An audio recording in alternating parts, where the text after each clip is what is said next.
बुलेटिनची सुरुवात करूयात सदावर्ते यांच्या बातमीने। जालन्यामध्ये वकील गुणरत्न सदावर्तेंच्या गाडीवर मराठा आंदोलकांनी हल्ल्याचा प्रयत्न केला।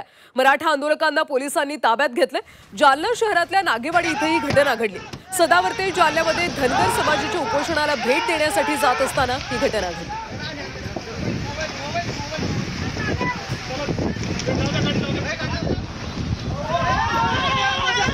जालन्यामध्ये वकील गुणरत्न सदावर्ते यांच्या गाडीवर मराठा आंदोलकांनी हल्ल्याचा प्रयत्न केला।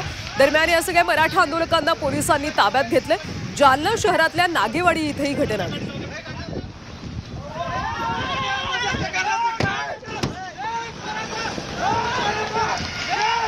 गुणरत्न सदावर्ते जालन्यामध्ये धनगर समाजाचे कार्यकर्ते दीपक बोराडे यांच्या उपोषणाला त्यांनी भेट दिली। एसटी प्रवर्गातून धनगर समाजाला आरक्षण देण्याची बोराडे यांची मागणी आहे। धनगर समाज एसटी प्रवर्गातला आहे असं सदावर्ते यांनी म्हटले। आंदोलनाच्या नियतीत खोट नसावी असं सदावर्ते यांनी म्हटलं।